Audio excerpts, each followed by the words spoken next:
Hola a todos, buenas tardes. Eh, ya nos estamos conectando al conversatorio Patrimonio y Pueblos Indígenas, Autenticidad y Pertenencia. A las personas que ya están conectadas con la transmisión del Museo Violeta Parra, les damos las gracias por ya estar en línea. Yo me presento para que sepan en el fondo quién está acá. Me llamo Pilar Navarrete, yo soy subdirectora de Comunicaciones y Cultura de la Fundación Artesanías de Chile.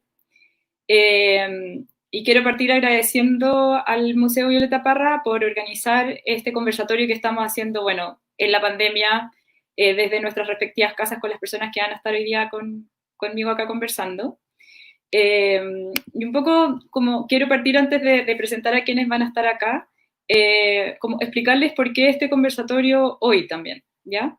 Y por qué este conversatorio organizado entre fundaciones o entidades que nos conocemos, que somos amigos, pero que nos juntamos hoy a hablar de patrimonio y pueblos indígenas. Esta semana, como para distintas instituciones, bueno, en general, eh, decidimos, decidimos celebrar lo que llamamos la Semana de los Pueblos Indígenas. Si bien, claro, es como un acuerdo, por decirlo así, como para poder honrar y para poder desarrollar conversaciones o material que dé para la reflexión. ¿Pero por qué? Bueno, porque en esta época y mucho antes de que se estableciera como un día de los pueblos indígenas a nivel del Estado, etcétera, desde siempre los pueblos indígenas en este periodo del año conmemoran y celebran, honran, bueno, el día del solsticio de invierno, que es una fecha muy importante porque agradecen a la naturaleza lo que se les ha otorgado en un ciclo, se realizan rogativas de gratitud y también para pedir abundancia para el ciclo que viene. Y ese evento como de la naturaleza ocurre en este periodo del año, este proceso de transformación.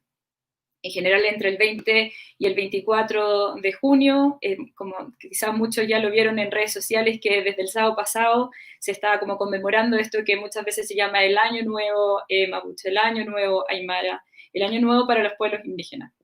Y bueno, en términos como más institucionales, como hace desde 1998 y justamente como considerando que esta es una fecha muy importante para los pueblos indígenas, es que se determinó que el 24 de junio, de manera como formal, se iba a celebrar de ahí en adelante para siempre el Día de los Pueblos Indígenas.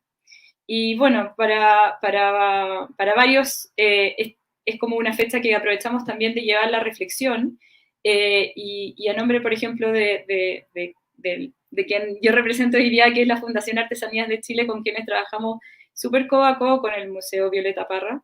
Eh, Esta es una fecha súper importante y como por qué esta fecha es importante para los artesanos.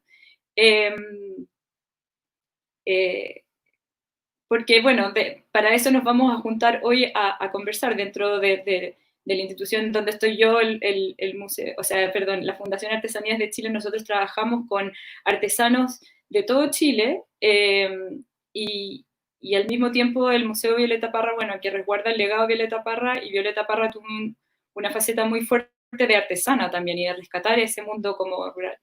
Entonces, bueno, por eso nos encontramos hoy día. Quería contarles un poco eso antes de ya empezar con la conversación. Eh, y para eso hoy día, en el fondo, el museo, como que el Museo Violeta Parra nos invita a participar para reflexionar acerca de este tema. Y bueno, voy a estar yo por parte de Artesanías de Chile.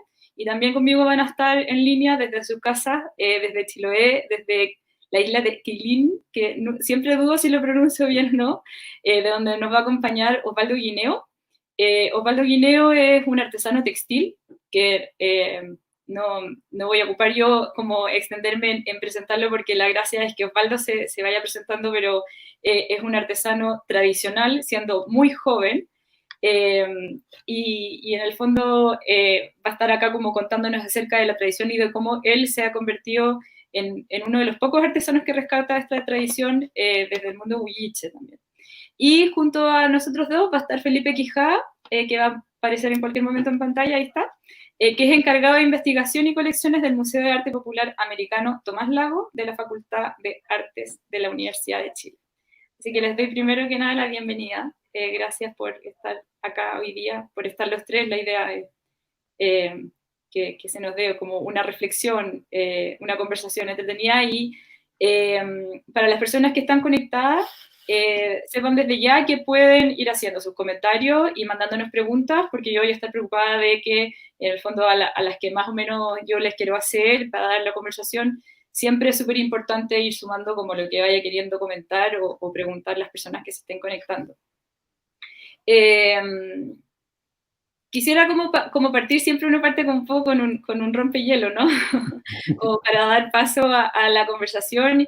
Y bueno, si bien yo contaba, como a Osvaldo yo lo conozco ya desde hace un tiempo, he venido viendo su trabajo, eh, como para contextualizar, que yo la primera vez que conocí a Osvaldo, me dijeron, él vino a Santiago a dictar un taller de textilería, me dijeron, viene el artesano más joven de la red de artesanos de la fundación que hemos tenido.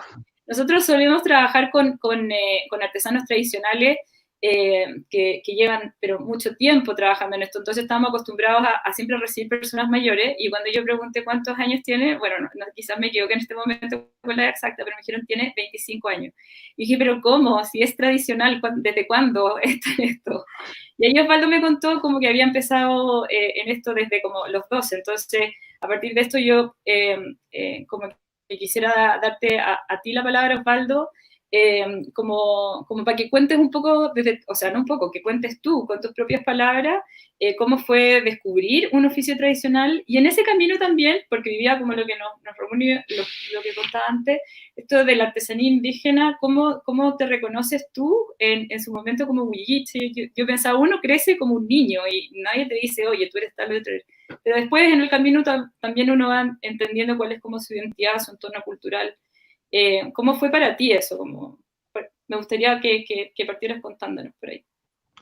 Bueno, primero que nada, dar las gracias también al Museo Violeta Parra, a la Fundación Artesanía de Chile por visualizar mi trabajo, que como bien dice yo, llegué allá creo que a los 25. Entonces igual esa instancia me sirvió mucho porque llevo 2 años trabajando con lo que es el rescate tradicional, aprendiendo técnicas nuevas. De hecho, aprendí una nueva que ya me tiene loco. Y respecto al tema de la inquietud que yo tuve con el aprender lo que es artesanía tradicional chilota, fue por la escuela. El también el reconocerme como huilliche fue un proceso que se fue dando desde pequeño, porque, como tú bien dices, uno crece, nadie te dice tú eres esto y tú eres esto otro. Porque además de eso, donde yo digo que es Kailin, es una reducción indígena. Aquí cuando fue el movimiento de los jesuitas que hicieron la misión circular, cuando empezaron a evangelizar Chiloé, Kailin no estaba habitado, era una zona chona, pero tomaron a todos los que pudieron, le quitaron sus dalcas y a unos cuantos huilliches los pusieron acá. Entonces ese mestizaje se dio tan fuerte que la cultura mapuche, huilliche y el chono se fue perdiendo con el tiempo y se fue mestizando con el español. Se refleja en lo que ahora es San Juan, que la gente acá es muy devota, muy cristiana, muy católica, y las tradiciones se perdieron, pero el textil en sí, como es algo utilitario, se mantuvo por el tiempo, ya pasados los años y llegando a la industria salmonera, llegando la plata y todo eso, fue más fácil comprar una frazada que confeccionarla, que una te puede tomar 2 semanas, 3 semanas, según las cosas que estás haciendo en casa. Entonces a mí lo que me generó como esa inquietud o eco fue que pregunté, ¿quién las hace? Y me dijeron, no, las hacían. Y entonces me pareció un poquito como triste pensar que algo que yo vi toda mi vida en mi cama se hacía acá, con las ovejas que tenemos acá, y que lo hacían personas de acá también con sus manos, se dan el tiempo de hacerla, pero que ya se estaba perdiendo. Ahora soy la última persona dentro de mi isla que debe tener alrededor de 150 habitantes que está trabajando lo que es el textil en telar. Entonces, en ese proceso, ahora aprendí la técnica tres cañas, que es muy compleja y que es muy, muy tradicional de acá. Y estoy como en ese proceso de autodescubrirme como champurria, como mestizo, y el de rescatar lo que es la tradición textil en lanos, porque también hago cestería, pero no es mi fuerte ni lo que más me gusta. Entonces estoy como en eso, autodescubriéndome y tratar de mostrarlo. Y gracias también a la fundación que me hizo una ventana súper grande y a las redes sociales. Entonces, como la mejor instancia para decirle, esto soy y esto es lo que quiero mostrar. Oye, tomando como el punto, como tú lo vas como también transmitiendo y contando como este antecedente histórico, que la verdad yo hasta ahora como que no lo sabía, no sabía ese origen en Kailin. como preguntarte a ti, Felipe, también como desde las investigaciones que te ha tocado hacer, o, porque estamos hablando como, por lo menos a mí me pasó cuando yo primero me empecé a vincular con la artesanía, tenía como un acercamiento hacia el mundo tradicional, pero hubo un momento donde empecé a entender realmente por qué la artesanía es algo importante para los pueblos indígenas, como qué podemos como traer a colación, que es importante entender que quizás las personas como que no entienden la envergadura, el espacio que ocupa la artesanía o estas expresiones en el mundo indígena. Gracias, Pilar, por la pregunta. También aprovecho en un inicio de agradecer al Museo Violeta Parra y a la Fundación Artesanías de Chile por generar esta iniciativa muy importante para discutir estos temas. Y yo partiría hablando, o más bien me remitiría a 3 puntos que son fundamentales, ¿no? El primero es entender que la artesanía de los pueblos indígenas, y también, por qué no decirlo, la artesanía mestiza popular, y el arte popular en sí, eh, es fundamental para la vida de los pueblos, para las comunidades, ¿no? No se puede dividir, no hay una división como la división occidental, ¿no? Que uno tiene por un lado la cultura y la naturaleza, ¿no? O los oficios, ¿no? Lo estético, lo utilitario. Acá no, acá hay, digamos que una cadena significante donde justamente los objetos que uno considera como artesanías desde nuestra visión, en realidad cumplen múltiples propósitos, utilitarios, estéticos, sociales, civiles, de culto, medicinales, incluso también reflejan como visiones. Entonces tenemos que considerar los objetos producidos con expresión artística, digamos, dentro de las comunidades indígenas, como parte de esta red más completa, ¿no? Y no restringirlo netamente a lo que es un objeto físico que tiene una utilidad determinada para cierta cosa. Entonces va más allá, creo que trasciende un poco esa división tan tajante y taxonómica respecto al sentido de los objetos, y por eso son tan importantes, y por eso es bueno seguir resguardando estas tradiciones y poder contemplarlas a través de nuestras instituciones y de nuestras redes, ¿no? Y también por el trabajo de los artesanos actuales como Osvaldo, que pueden seguir mostrando todo lo que significa estos importantes acervos. Ahí no sé si, Osvaldo, como que tú igual, como que en el camino te ha despertado como una reflexión esto de como el lugar que ocupa la artesanía como para los pueblos indígenas, en la medida que tú también has ido conociendo a otros artesanos, supongo que entre ferias, bueno, en su momento para aprender, que quizás sería como interesante también como compartirlo, es cómo tú lograste adquirir el conocimiento que tienes, porque nosotros siempre como remarcamos que la artesanía es una tradición, es un saber hacer que se hereda de generación en generación por observación. ¿Cómo fue en tu caso? ¿Y qué cosas veías en este mundo en el que tú te desenvolvías como con estos aspectos como culturales? Y como, creo que sería interesante como saber más de eso. Claro, en ese punto, como decía anteriormente, ¿Mm? yo nunca he visto tejer a una persona en Kelgo. Más ¿Mm? allá de los documentales que he visto o las poquitas reseñas que hacen los programas culturales de repente en la tele, de ahí yo saqué la idea de cómo tomar los hilos y cómo levantarlos y cómo generar un diseño. Las herramientas que tengo ahora son heredadas, pero como yo digo, jamás he visto a alguien tejer, ni siquiera en ni nada. Pero gracias también a esto, en el camino de conociendo a personas que me han entregado los tips, que eso fueron cuando tenía como 16, 17 años, que conocí a una artesana que sí sabía, que sí me dijo lo así y así, para mejorar un poco la calidad de tu trabajo. Y también en este camino de la artesanía me gusta mucho y es muy apasionante para mí porque uno puede leer la cultura a través de un textil. Tú al ver un textil aymara, tú lo reconoces por los colores, por los diseños. Y mucha gente tiende a confundir y a colocar en un solo lugar el textil mapuche. La gente tiene que entender que hay pehuenche, mapuche, lafquienche, picunche, huilliche, y cada uno tiene su forma de tejer y expresar y colocar los colores. Entonces, el mundo es bien apasionante y he conocido a mucha gente que también entregan sus tips de los colores, aprendí en qué fecha es mejor tomar un color, con qué planta puedo hacerla, entonces es un mundo esto. ¿Y qué fue lo primero que hiciste como tu primer acercamiento luego de decir, oye, como que esta frazada viene de acá, esta frazada que es lo que tú decías al principio, como que esto es propio del lugar donde yo vivo, pero de ahí qué vino? O sea, no sé, como que le pediste o te colaste en una esquila de ovejas o cómo saltar de ese interés a llegar y hacerlo y empezar a aprender, porque hay todo un conocimiento además en este vínculo con la naturaleza de aprender a teñir, con qué teñir, etcétera. ¿Cómo fuiste aprendiendo y quiénes te enseñaron? Lo primero que aprendí fue hilar. El hilar, o sea, el hilado es algo muy común en todas las casas del campo en Chiloé, por hacerse las medias, los chalecos y todas estas cosas. Entonces yo veía a mi mamá y a mi abuela hilando, y de ahí saqué la idea solamente viendo. El tema de la esquila es muy común acá porque nosotros criamos las ovejas, las tenemos aquí mismo, entonces todos los años, como en noviembre, diciembre, hacemos la esquilada. Y como te digo, respecto al tejido, fue algo de iniciativa propia. Mi abuela me dijo que parece que así lo hacían porque ella nunca aprendió, vio a gente tejer, pero a ella nunca le gustó porque es un trabajo que es muy aburrido, porque es mucho trabajo. Y respecto a que yo logré interpretar sus palabras, como que supe montar los hilos sobre unos palos que tenía ahí, que se me doblaron todos porque estaban verdes, el tejido me quedó horrible. Yo creo que los primeros 3, 4 tejidos que hice, que fueron 8 pinos, los boté porque no los terminé, porque me quedaron muy feos. Y de ahí fui, como te digo, conociendo gente que sí conocía del tema y me fue más o menos guiando, y así fue que hice mis primeras piezas. Y lo que tengo de recuerdo ahora es un chapino que se lo regalé a mi abuela en ese tiempo, que sí me salió bien y está ahí.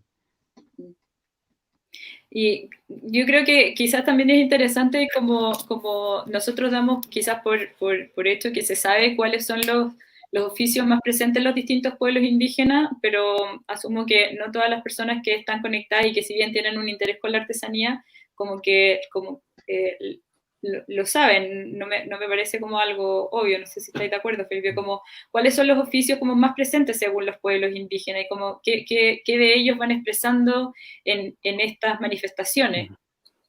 Claro, a veces hasta uno mismo se olvida de ciertas tipologías o categorías trabajando en un museo, ¿no? Con tantas piezas, con tanto acervo. Y justamente en el mapa tenemos una colección enorme que cada vez nos vamos dando cuenta que tenemos piezas de distintas culturas y pueblos que no sabíamos que teníamos, que no nos habíamos dado cuenta hasta revisar, hasta leer, hasta investigar, ¿no? Desde México hasta Chile. Entonces, si hablamos de categorías de tipologías técnicas y materiales, vemos que hay mucha diversidad y no todas se dan en todas partes, como uno podría pensar, pero quizás las más importantes, las que sí se dan en su mayoría, sean la alfarería, el textil, en todas sus ramas, ¿no? Ya sea fibra vegetal, o lana, algodón, también la orfebrería, pero el trabajo con abalorios, con distintos accesorios como chaquiras, piedras, conchas, plumas, ¿no? Depende del lugar, el emplazamiento geográfico, ¿no? Porque uno, si va a la zona a ver los pueblos indígenas de la zona de la Amazonía o del Chaco, se encuentra con una producción súper amplia de plumas que no se da en otras partes, en otros pueblos, geográficamente, que también tiene que ver con eso, con la accesibilidad de la materia prima y también de las transformaciones que llevaron a poder usar cierta materia y cierta técnica, ¿no? Y así también trabajos con piedra, con cuero, con hueso también. Hay una gran tipología, pero creo que las primeras que mencioné son las que se pueden contar más bien a lo largo de todas las culturas. Ahí, como si es por dar un aporte a algo que por lo menos a mí no sé si me impresionó en la palabra, pero que uno se maravilla cuando empieza como a entender el territorio de esa manera. Cuando por lo menos yo entré a la Fundación Artesanías de Chile, yo sabía de artesanía, pero no tenía esto tan claro como de que el mapa y la geografía y el territorio va marcando tanto estas expresiones, como que después me pareció bastante obvio, pero antes no lo tenía tan así, es decir, en el norte no es tan común la cestería porque no hay tantas fibras vegetales, porque es un territorio más desértico, y sí hay expresiones de textilería, sobre todo en el mundo aymara y en el mundo andino, donde además como de una tremenda riqueza, o sea, se mantienen conocimientos, pero de miles de años, o sea, ahí se reproduce hasta el día de hoy técnicas que son las mismas de tiempos precolombinos. Y después, como claro, si uno va bajando en el territorio, en la zona central, comienza también, hay otra, como que el textil cruza de norte a sur, independiente de si es como pueblo indígena o mestizo, y también es muy interesante cómo esto del mestizaje va como tomando cosas muy propias del mundo indígena y este valor, y se crea algo nuevo. Ese lenguaje queda atrapando, pero creo que como me gustaría un poco que reflexionemos acerca de, tú lo decías antes, Osvaldo, como lo que se puede leer en ciertas piezas, en este caso en los textiles, decías tú, como la historia de un lugar o de un pueblo o un territorio, como que hay un contenido entre simbólico y material en la artesanía indígena, como que podríamos compartir de eso, me parece como interesante, que una pieza es mucho más que lo material, sino que es como la expresión de un pueblo y de su historia. Claro, en ese punto, si es por simbología, ¿Mm? como te decía antes, Chiloé es tan mestizo, ¿Mm? el tema español pegó tan fuerte acá, porque ¿Mm? Chiloé fue el último reducto español, que fue el último que se sumó ¿Mm? a Chile. El sentido textil perdió mucho lo ¿Mm? simbólico, pasó a ser ¿Mm? más utilitario. Se refleja, no sé, en los ponchos, por ejemplo, que son grises o son blancos, las mismas frazadas que están más al sur, donde estoy yo, que también son blancas. ¿Mm? Eh, en esa parte es como complejo de hablar o explicar, ¿Mm? porque acá, como te digo, no hay tanto simbolismo como está en el textil mapuche o en el aymara, que Claro. cada color representa algo, cada diseño representa parte de la cosmovisión, pero acá se anduvo perdiendo mucho de esto. ¿Mm? Entonces, sería bueno empezar como a tratar de buscar el porqué de lo que tengo en un poncho, porque yo hago lo que es tradicional y lo que he visto, pero no sé lo que significa. ¿Mm? Sí, eso es súper interesante. Quiero compartir como una experiencia que nos tocó vivir en la Fundación el año pasado, a partir de un proyecto de rescate patrimonial que hicimos, donde invitamos a 17 artesanas de la Araucanía, específicamente de Chochol y Padre de las Casas, donde se conserva un modo de hacer las mantas y los trarigües y las fajas, que es como bien único dentro de los territorios mapuche. Y vinieron a Santiago porque en el Museo Nacional de Historia Natural hay una colección de más de 200 mantas mapuche que fueron entre compradas o donadas al museo y que son inéditas porque el museo en general no las exhibe y ellas vinieron a conocer eh, esta herencia y la técnica y era muy increíble cómo las artesanas vestidas como de su forma tradicional y con sus celulares pero miraban de cerca los textiles y cómo se inspiraron para poder hacer piezas nuevas, pero había mucho de eso en sus reflexiones, decían como que ganas de saber qué es lo que, cuál es el mensaje que está como capturado acá, como hay ciertas cosas que ya se han ido perdiendo y como la urgencia de recuperarla. También uno escucha mucho, y lo comento porque me ha tocado la experiencia que no solo desde el mundo indígena, pero pasa mucho ahí, y tú también lo decías como que se ha perdido harto la tradición porque o es un trabajo muy pesado, o fue, y quizás lo sigue siendo, pero en tiempos pasados yo creo que más muy mal pagado, eh, y como que las nuevas generaciones no se sienten interesadas en aprender estas tradiciones, pero tú eres reflejo de que en el fondo sí hay personas que... ¿Cómo ves ese panorama? ¿Te sentís como un poco solo en esa dinámica de querer recuperar esta tradición? ¿O ves que hay un nuevo interés? ¿Qué mirada tenés de eso, Osvaldo? En ese caso, ahora en Quillón, que es la comuna donde soy, se hizo una ¿Mm? escuela de oficio en la que soy igual un monitor de esta misma. Llevamos ¿Mm? 2 años, este año se pudo hacer por tema de la pandemia, ¿Mm? pero realmente gente que quiere aprender la técnica completa es bastante complejo, ¿Mm? porque muchos llegan con la idea de que van a salir tejiendo un poncho, por ejemplo, que es un poco difícil porque eso requiere un poco más de experiencia, entonces ¿Mm? se les hace aprender cosas pequeñas.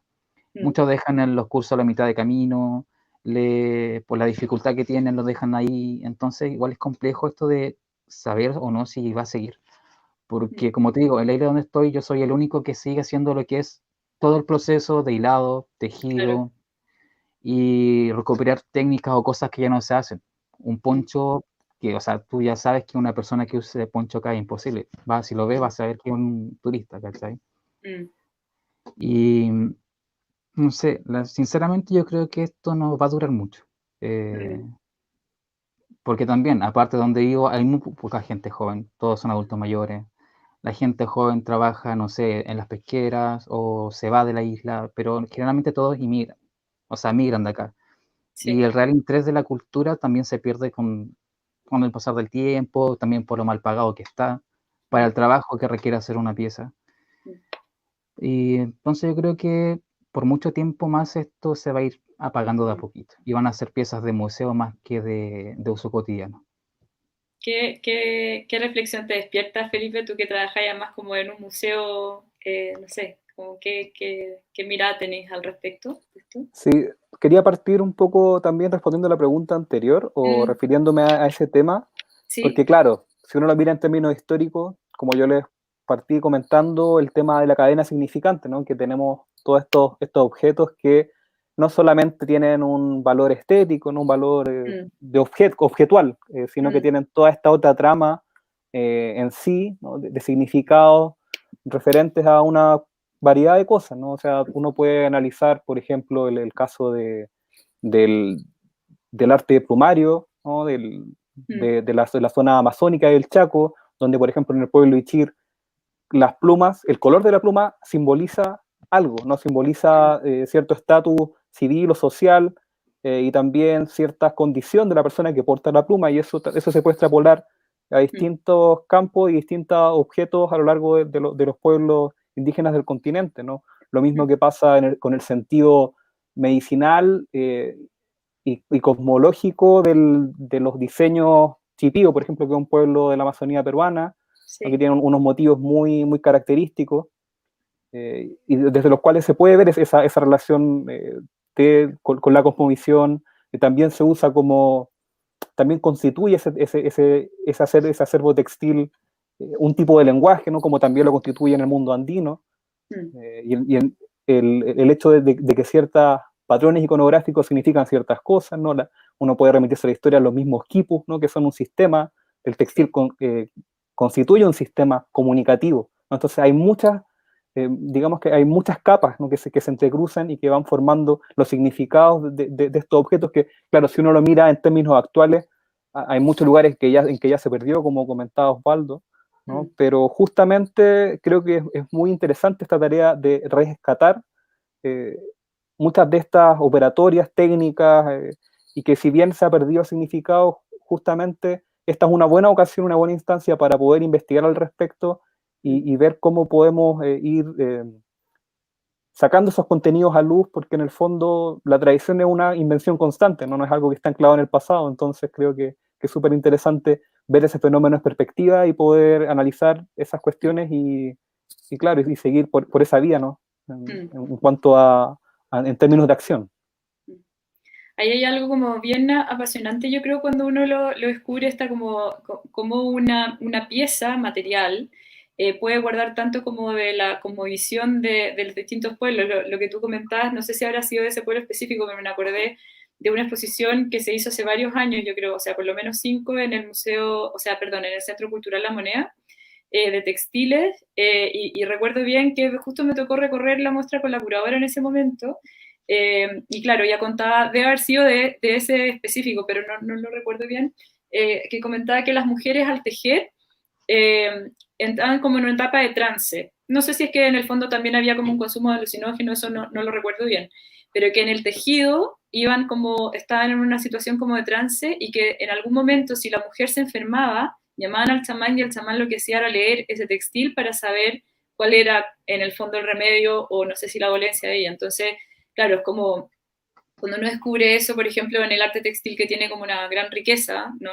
en ningún caso menos de los otros oficios, pero claro, no sé, pues uno en el día de hoy se pone, yo ando con un vestido y no guarda un valor simbólico, por decirlo así. Entonces, ese apego que hay entre el mundo indígena y lo que hace, no sé, encuentro que es bien apasionante. Y pasa lo mismo, creo yo, dentro de, lo, de las expresiones actuales de la artesanía. También, por lo menos a mí me sorprendió mucho porque no lo sabía, como que no conocía ese mundo, sobre la riqueza que hay, por ejemplo, en la platería mapuche también, como que dentro del mundo mapuche hay una persona que es el rafe, que es el platero, que confecciona estas piezas para las mujeres de un clan y que a través de lo que va haciendo se va en el fondo expresando quién es esa mujer o qué espacio ocupa o en la familia o de qué clan es, las etapas de su vida, etc. Y ahí como que quiero plantearles como no quiero que se me escape ninguna de las dos preguntas, pero creo que hay dos cosas que son bien interesantes de conversar acerca del valor de la artesanía en el mundo indígena. Eh, bueno, la otra ya me voy a cortar, no se me va a escapar. Pero también lo conversamos en algún momento, Osvaldo, y yo creo que es una reflexión como permanente que, por lo mismo que contaban ustedes y que también contabas tú bien, Felipe, la artesanía indígena como muchas veces partió en su origen, o sea, hoy día le decimos la podemos identificar, pero de manera utilitaria o ritual, pero por ejemplo, no sé, en el caso de la alfarería, yo siempre digo como, si necesitaba un plato, bueno, tengo barro y lo hago, necesito abrigo, bueno, tengo los animales les saco, tomo de ellos la lana o la fibra y hago un textil. En el caso de la cestería, las fibras vegetales y todo lo que es la creación de tramas para poder hacer los nudos y los tejidos. Pero en eso creo, tengo la impresión y quiero como saber como cuál es su reflexión, hay como un salto, bueno, si es que esto siempre se hizo, como entre comillas, para sobrevivir a unas cosas de la vida diaria, ¿qué le da su valor? Y uno si va repasando, por ejemplo, no sé, en el caso de Buy en Puerto Saavedra, yo que cuando las artesanas me decían, oye, mi familia pasaba la noche entera tejiendo pilguas y después iban al negocio y lo cambiaban por 20 pilguas por una taza de té. Entonces, ¿qué reflexiones tienen o qué saben y qué podemos compartir acerca de ese punto específico, que creo que es bien importante también para poner en valor la artesanía indígena como su parte también material? Claro, en esa parte también, por lo que yo tengo entendido, los textiles que se hacían acá eran todos utilitarios porque, como te digo, no había ropa, no Claro. había plata para comprarse las cosas tampoco existían tiendas. Entonces la gente confeccionaba su ropa, que era más fácil tomar la oveja, trasquilarla, sacar la lana, hilarla, teñirla, no sé, y era por un bien utilitario. Y después ya con el tiempo, también por lo que sé, que ahora ya no se hace, como te digo, está muy escaso el tema del textil, el trafinto, el trueque, que lo cambiaban, no sé, tú ibas a una casa, le pedías a una señora que te teñiera la lana y yo te entrego, no sé, una gallina. Es un tema de... Claro. Claro que yo creo que es una forma de vida que se debería recuperar en todo caso, el tema de intercambiar las cosas o intercambiar saberes, porque ahora estamos viendo, por ejemplo, con el tema de la pandemia, que la plata no es suficiente para sobrevivir, que hay cosas más importantes por ahí, o la autogestión.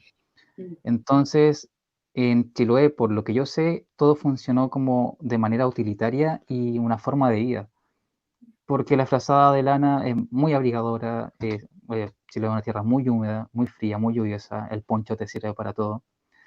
Y eso más que nada es un tema utilitario y una forma de vida, como bien dije. Claro, al respecto, creo que esta cuestión del valor, de lo económico, también remite a cambios históricos y sociales y políticos, por qué no decirlo. De hecho, si uno analiza la historia de la platería mapuche, ya que estaba hablando de eso, ¿Sí?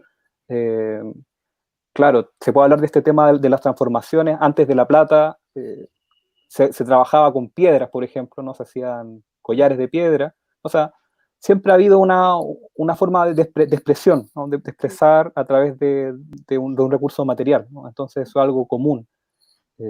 Y justamente cuando empezó a proliferar la plata, a través de estos intercambios, ¿no? De la frontera, uno reconoce que el siglo XIX es el siglo de la plata, de la plata mapuche, de la platería.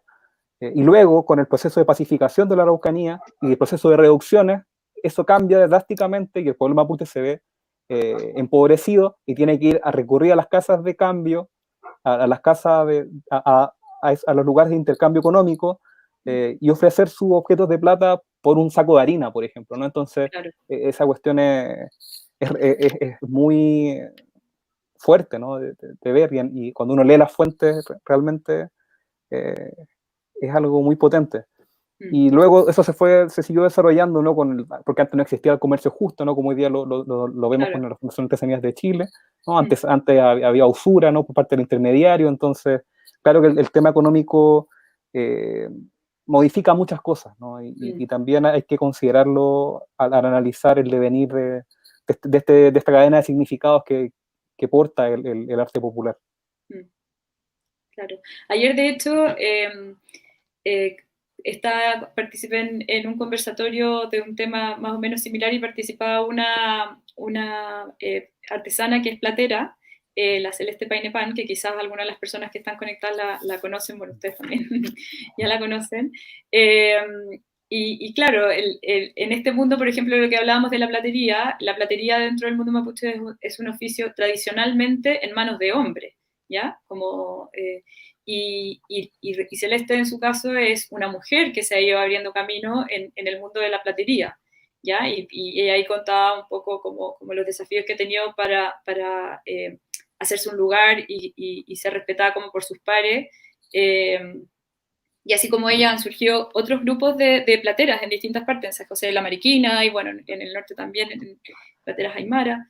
Y en el caso tuyo, Osvaldo, es al revés. La textilería en Chile, a lo largo de Chile en general, es un oficio que está en manos de mujeres, y tú, en el fondo, te interesaste en este mundo. Entonces, también te quería preguntar cómo ha sido como ese camino. Y pensaba yo también, siempre le doy vuelta y lo converso con mis compañeras en el área de cultura, sobre todo en la fundación, que me parece muy interesante este tema, como entre comillas, del género en el mundo de la tradición, sobre todo en un momento donde hoy día pareciera que como que los temas de género se están derribando, pero en el mundo de la artesanía hay mucha tradición y se respeta esa tradición. Entonces, un poco, o sea, partiendo como la pregunta sería, ¿cómo te abriste ese camino? Si te costó ganarte ese espacio, no sé, como qué tan difícil es que te traspasen ese conocimiento que supuestamente es de un mundo como que está en manos de mujeres, pero que esta vez quien lo quiere rescatar y con mucho compromiso es un hombre. Entonces, ¿cómo ha sido eso? Pero en ese caso, o en mi caso en particular, al contrario de lo que mucha gente pueda pensar, a mí se me dio muy fácil el tema de los conocimientos de otras personas. Porque, claro, genera admiración que un hombre teja, ya que pieza, no sé, grande, y decían, claro, está rescatando la cultura. Yo no quise aprender porque era muy difícil, no me gustaba, porque era mucho trabajo, pero como te digo, la gente que sabe tejer o sabe un tinte o una técnica en específico me dice, hazlo así y hazlo así. No fue algo difícil, porque como te digo, fueron más bien felicitaciones, intentar rescatar la cultura de una manera quizás mínima, pero para mí muy importante, que es una artesanía, y porque de ser el hecho de que sea hombre, también fue como el empuje a que la gente quisiera que yo hiciera más cosas y que aprendiera más todavía. Y aquí también quiero tomar unas palabras que dijo la Celeste ayer, que estuve viendo el live. Sí. Y aquí también la familia juega un rol muy importante. En mi familia no existe como ese tema de patriarcado ni esas cosas. Por ejemplo, mi mamá sale a pescar, mi mamá sabe ñugar bueyes, yo no sé hacer nada de esas cosas. Es mucho mejor marinera que yo, que somos de un territorio marítimo. Y cuando yo empecé a hilar desde chico, mi abuela, cuando yo pensé que me podían retar, y acá yo creo que he escuchado muchas artesanas textiles que le pasa lo mismo, que dicen que no se metan tienen miedo de que los reten por meterse al telar o que se pongan a hilar, no sé. Al contrario de eso, mi abuela me dijo, no, lo estás haciendo mal, estíralo un poquito más porque así te sale más fácil el hilo. O la lana tiene un patrón de crecimiento dentro de la piel de la oveja que me dice, sácalo de acá porque es más fácil escarmenar. Detalles así. Y de hecho que tengo algo de ella que para mí es muy importante, que es una tortera que era de su abuela, que es esta piedrita que se usa en el uso para que dé la estabilidad a la herramienta. Y son cosas que te enriquecen y te dan ganas de seguir haciendo, porque mi familia me dice, está bien lo que estás haciendo, qué bonito lo que haces. Y también es gratificante empezar a ver que desde un hilo, que le das mucha vuelta en un palo, puedes sacar una pieza y puedes generar admiración con la pieza, o sea, con el trabajo que estás haciendo. Entonces, al contrario, fue algo es algo muy enriquecedor y muy lindo, no sé. No tengo palabras para eso, en verdad. No, pero es interesante. Felipe, como tú tenés alguna mirada acerca de esto, o te ha tocado participar en este tipo de discusiones, porque yo por lo menos he estado en harta, más bien no, como un poco con todos estos movimientos de género que se han dado, pero y cuando uno habla sobre la importancia muchas veces que tiene la tradición en el mundo de la artesanía. ¿Pero tenéis como alguna mirada, alguna reflexión que te guste, que quisieras compartir? Sí, hay algo que me llamó mucho la atención cuando en el museo hicimos la investigación sobre traje e indumentaria de Latinoamérica, y estuve analizando el caso de un pueblo, de una localidad que se llama Taquile, ¿no? Que es una isla que está en Puno, en el altiplano peruano, donde el chullo, ¿no? el gorro andino que todos conocemos, lo tejen los hombres, y exclusivamente los hombres, y es un signo, claro, que considerando como el textil como una tradición femenina, justamente en ese lugar se da el caso de que los hombres tejen los chullos porque sirven para identificarse, ¿no? Para identificarse como niño o como adulto, como hombre casado, hombre soltero. Entonces es interesante ver cómo se dan esas dinámicas sociales en una práctica que uno asocia a un género, ¿no? Y ya en términos más puntuales, también recuerdo el caso de la investigación sobre Quinchamalí, que Quinchamalí, como había escrito Sonia Montesino, el reino de mujeres, y ver a un hombre, a hombre practicando la alfarería en Quinchamalí,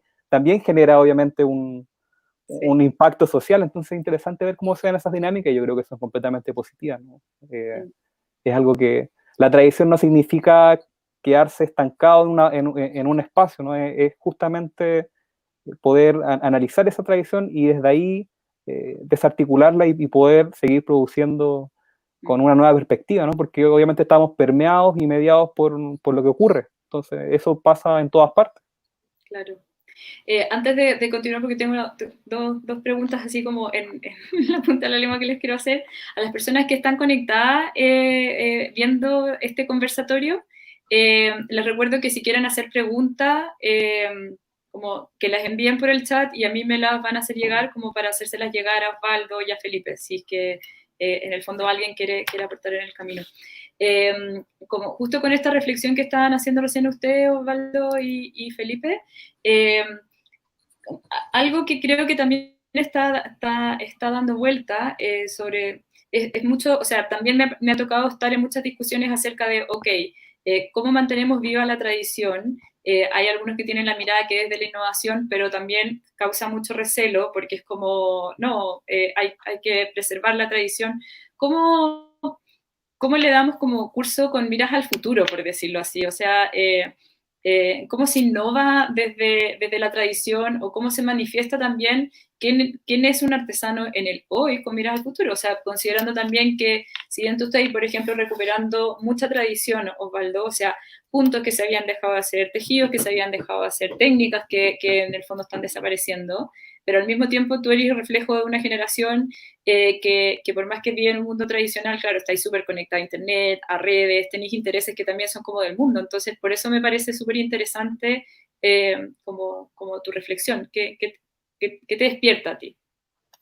Claro, y hace un tiempo igual era bien renuente al tema de la innovación dentro de lo que es tradición, que es lo Ajá. que hacemos todos nosotros.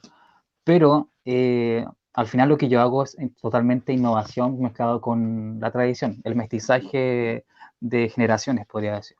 Porque, por ejemplo, yo aplico mucho lo que es color en el textil, Uh-huh. pero usando solamente tintas naturales, que como te decía, el textil chilotés, o sea, por lo menos del sur, que yo, es Uh-huh. muy opaco, todo es gris, todo es blanco, todo es negro o café. Y yo creo que sí pueden trabajar los dos muy bien de la mano, mientras Uh-huh. no se traspase esa línea de lo tradicional.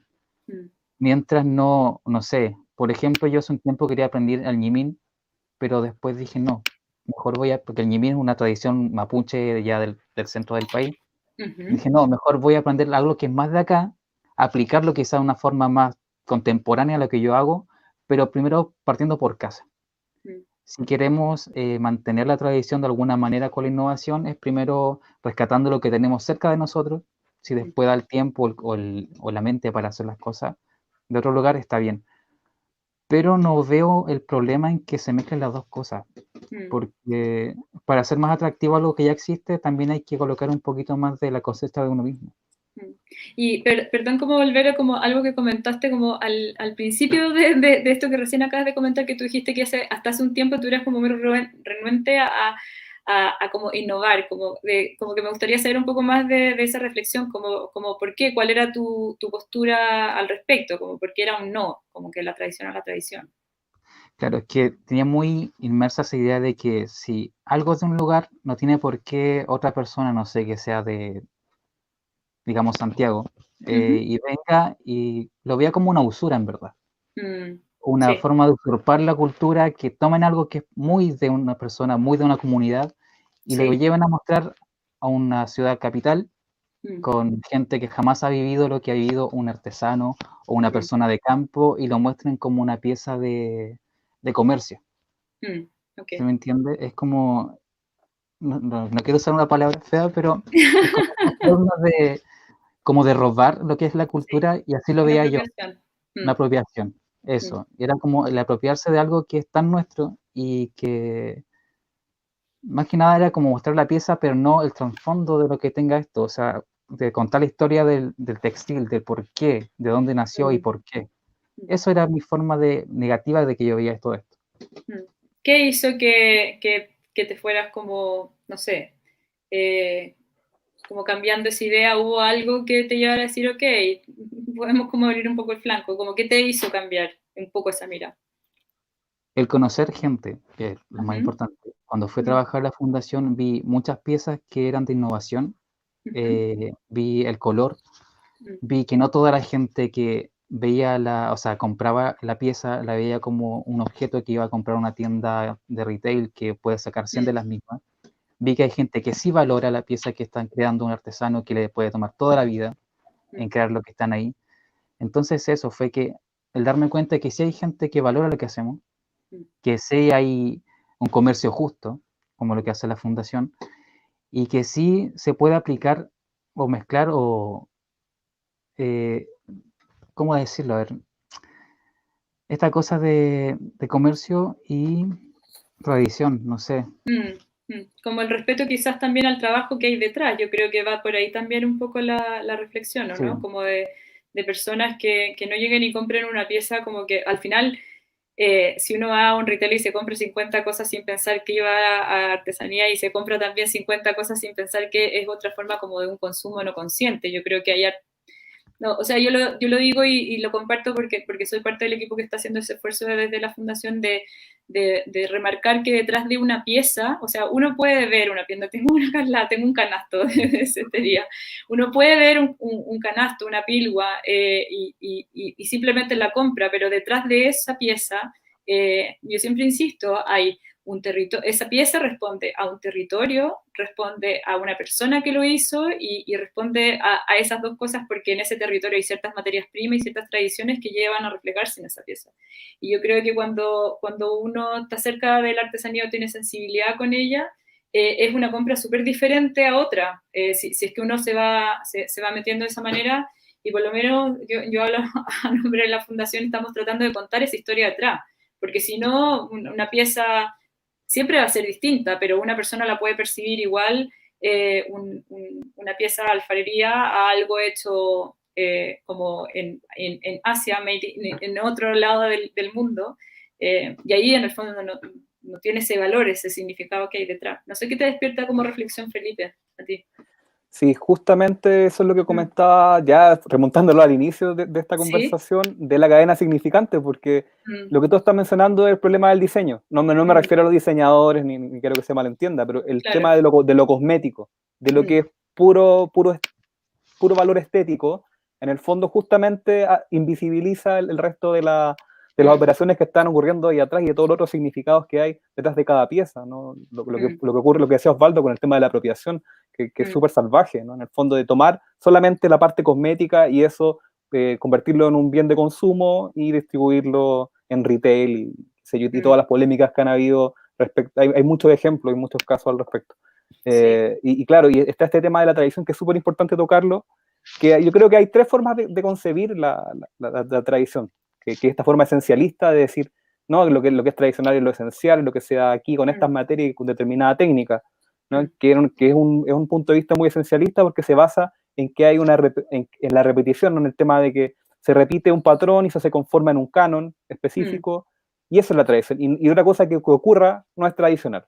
Y por otra parte también está este punto de vista extractivista que es muy del rollo de la innovación, ¿no? Que es hacia el otro lado, e irse hacia el otro lado de la balanza, ¿no? Y yo creo que la mejor forma de comprenderlo justamente, no sé si es una posición que esté en el medio, pero sí una posición crítica que sea capaz de ver que lo que constituye una tradición es lo que está vivo. Entonces puede que muchas tradiciones realmente en las comunidades no se estén dando, que ya no existan. Y el esfuerzo por tratar de revivirlo tal cual como era hace 100 años, creo que no tiene mucho sentido. Lo que sí tiene sentido justamente es esta investigación, es este acoplamiento de saberes y llevarlos al presente, creo que es una operación súper interesante, ¿no? Pero lo importante son las cosas que están vivas. De repente hay muchos, estamos bombardeados de otras referencias culturales. Por ejemplo, uno ve mucha innovación en culturas que están muy aisladas de la sociedad occidental, entonces uno ve que hay innovaciones y hay cambios en materias primas, qué sé yo, se incorporan materiales de desecho o se incorporan íconos de las culturas de masas dentro de la producción misma del arte popular y artesanía. Entonces yo creo que eso no hay que verlo con malos ojos siempre y cuando sea una expresión viva, ¿no? Una expresión que justamente responda a las necesidades y a la autodeterminación de las comunidades y de los pueblos. Bueno, hay un punto acá que creo que es como súper clave, porque se ha discutido mucho en el último tiempo a partir de la aprobación, no solo, o sea, acá yo creo que está llegando y aterrizando como con fuerza ese tema, porque, claro, en otros lados del mundo han habido muchas polémicas de marcas de moda que han tomado ciertos elementos propios de pueblos indígenas para sus diseños, y ya como con mucho descaro.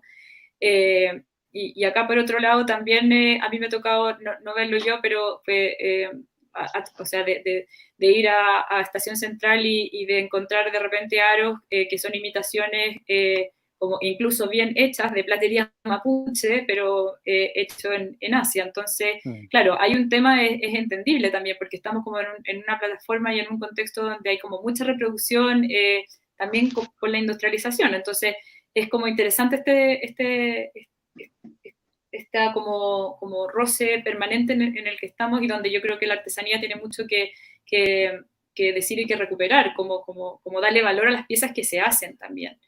Quiero compartir, porque han llegado algunas preguntas que no quiero que se me escape hacérsela.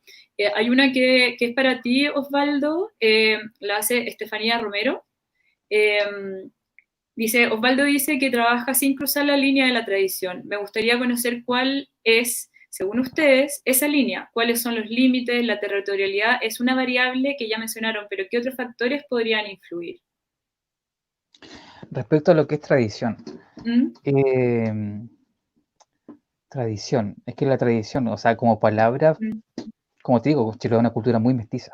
Pero tradición para mí es tomar la lana, tener un kelbo, que no es el telar huitral que va horizontal, mantener la forma de tejido, mantener los puntos, y sí aplicando quizá un color más que no existía o un color que no se usaba. Más que nada es mantener la forma de trabajo y aplicando algo que es mío también, porque son mis piezas. Es como mi sello, en verdad, el tema del color. Pero no quiero salir del margen de lo que es la tradición en cuanto a la confección. Y luego hay otra persona, Rubén Ayala, plantea, ¿serviría como ejemplo lo que sucede con la cultura Rapa Nui respecto a que hay una recreación y reinterpretación?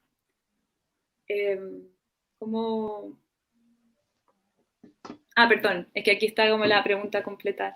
Hay una recreación y reinterpretación de conceptos y elementos antiguos, sumándole la colección de tradiciones del resto de la Polinesia para generar un concepto inspirado en, que quizás se ocupa con fines comerciales y la mano de obra local de artesanos pasa a un segundo plano.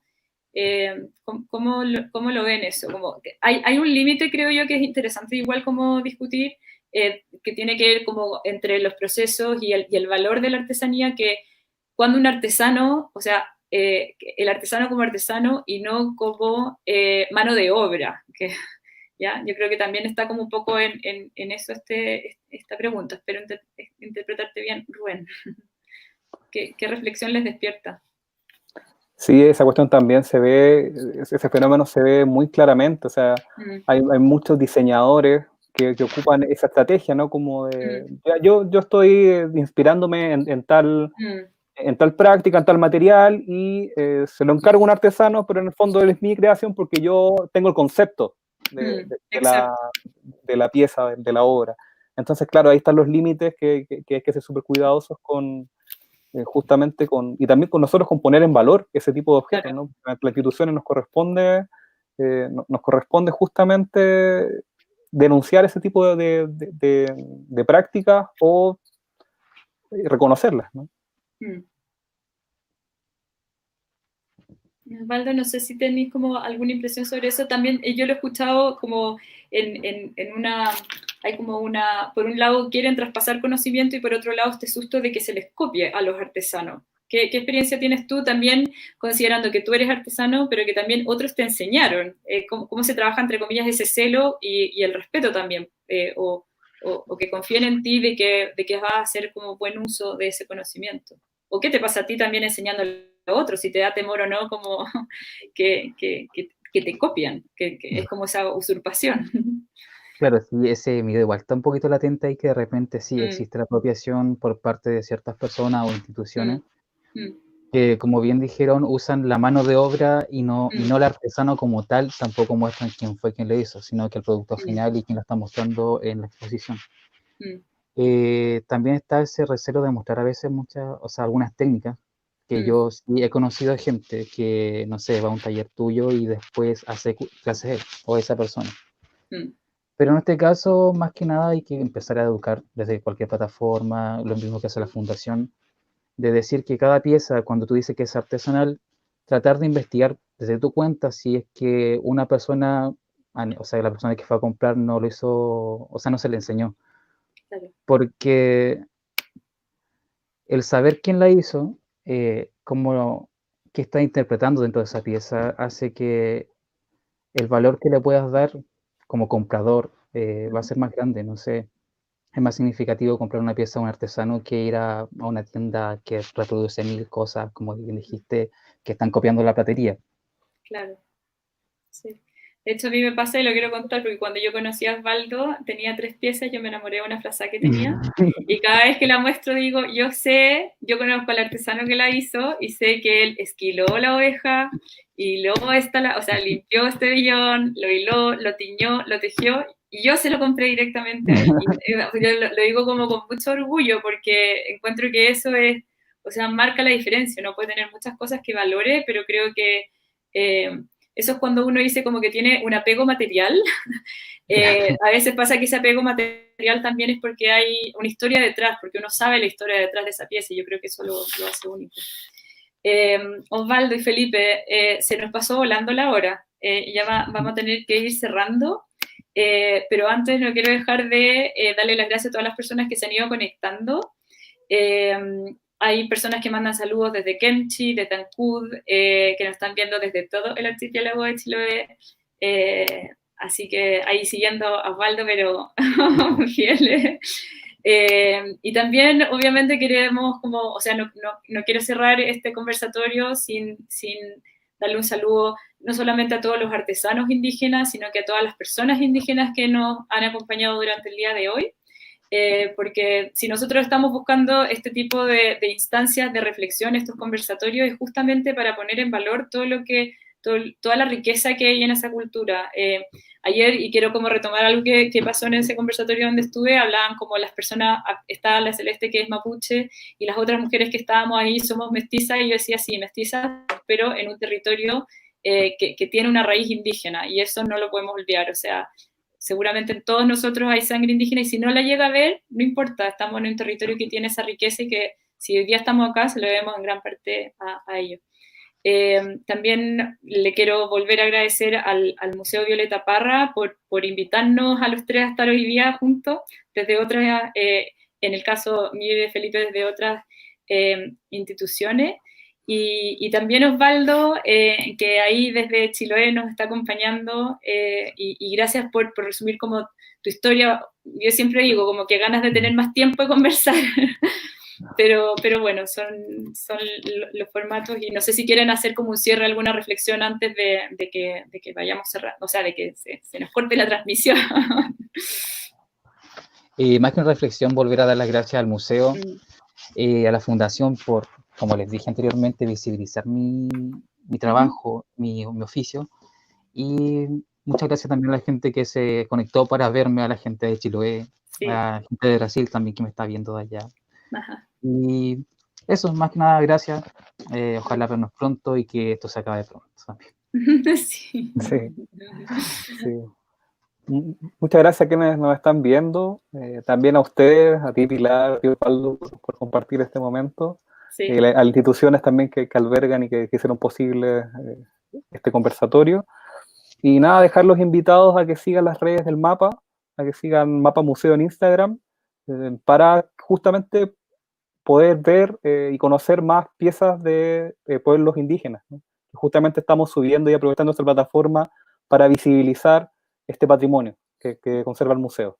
Así que lo dejo a todos invitados y muchas gracias por la instancia. Sí, lo mismo yo también para ir cerrando, como también los invito a ver los contenidos de la fundación. A través de nuestras redes sociales estamos también tratando de difundir lo más posible y obviamente también al Museo Violeta Parra. Estamos muy activos todas las instituciones, sobre todo ahora en la pandemia más online. Muchas gracias a todos.